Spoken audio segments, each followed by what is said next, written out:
Friends, இயேசு கிறிஸ்து உயிர்த்தெழுந்தார். இயேசு கிறிஸ்து ஏன் உயிர்த்தெழணும்? உயிர்த்தெழாவிட்டால் என்ன? படிக்கட்டுமா ஒரு வசனம் நான் உங்களுக்கு? கிறிஸ்து எழுந்திராவிட்டால் உங்கள் விசுவாசம் வீணா இருக்கும், இன்னும் நீங்கள் பாவங்களிலே இருப்பீர்கள். 1 கொரிந்தியர் 15 பார்த்தோம். ஸோ நம்ம விசுவாசம் நம்புறது வீணா போயிட்டு இருக்கோம். பாவத்திலிருந்து விடுவிக்க யாருமே இல்லாம போயிருக்கும். இயேசு உயிர்த்தெழுந்தது என்னத்தை நிரூபிக்குது? பாவத்தின் மேல அவருக்கு அதிகாரம் உண்டு, மரணத்தின் மேல அதிகாரம் உண்டு. மரணத்தையும் பாதாளத்தையும் ஜெயித்து உயிர்த்தெழுந்தார் இயேசு கிறிஸ்து. மரணமே உன் கூர் எங்கே, பாதாளமே உன் ஜெயம் எங்கே என்று 3வது நாள்ல சொன்னபடி உயிர்த்தெழுந்தார்.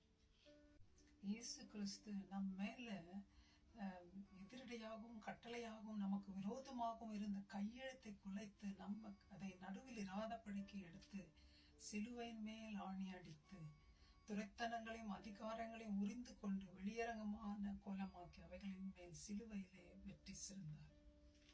அவ்வளோ பெரிய தேவன் வெற்றி சிறந்தார். இது என்னத்தை நிரூபிக்குது? நம்ம வாழ்ற இந்த வாழ்க்கை மரணம் தான் எண்டு கிடையாது. மரணத்துக்கு பின்னாடி உயிர்த்தெழுதல் இருக்குதுன்றத ஆண்டவர் நிரூபிச்சார்.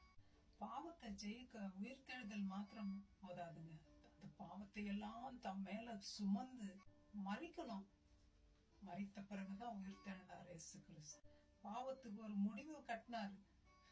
பாவம் நினைச்சுக்கிச்சு நம்மளை எல்லாரையும் அடிமைப்படுத்தி நம்மளை சாகடிக்கலாம். ஆண்டவர் உயிர்த்தெழலன்னா நம்ம பாவத்திலே அமிழ்ந்து மூழ்கி இருப்போம். ஆண்டவர் உயிர்த்தெழுந்து மூலமா நம்முடைய பழைய பாவங்கள் எல்லாவற்றையும் ஆண்டவர் கழுவினார் சிலுவையில். நம்முடைய பிரசன்ட் லைஃப்லயும் நம்முடைய ஃபியூச்சரும் ஆண்டவருக்குள்ளாக ஆண்டவர் நமக்கு பரலோக ராஜ்யம் போகக்கூடிய அந்த ரட்சிப்பின் மூலமா நமக்கு அந்த நித்தியத்தையும் ஆண்டவர் கொடுத்திருக்கிறார்.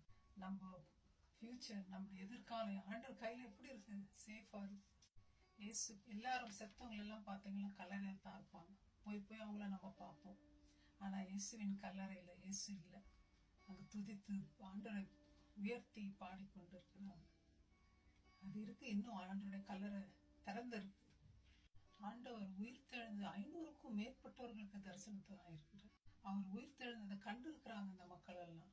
ஆண்டவர் மரித்த பிறகு ஆண்டவரை யாரும் கொல்லலைங்க. அவரே தன்னுடைய வாழ்க்கையை நமக்காக கொடுத்தார் சிலுவையில். ஆண்டவர் தான் ஒரு ப்ரூஃப். மரிச்ச பிறகு மறுவாழ்வு இருக்குன்றதுக்கு. நம்ம செத்து போன ஆண்டவரை கும்பிடலைங்க, உயிரோடு இருக்கிற ஆண்டவர். அந்த ஆண்டவர் தான் நம்மளையும் உயிரோடு உள்ளவர்களை மாற்ற மனம் மாறு செய்கிறார். அவர் டிரான்ஸ்ஃபார்ம் பண்ண வைக்கிறார். நம்மளும் ஆண்டவரை போல பரிசுத்தமா ஜீவிப்போம். God bless you, my friends. Thank you. Bye bye.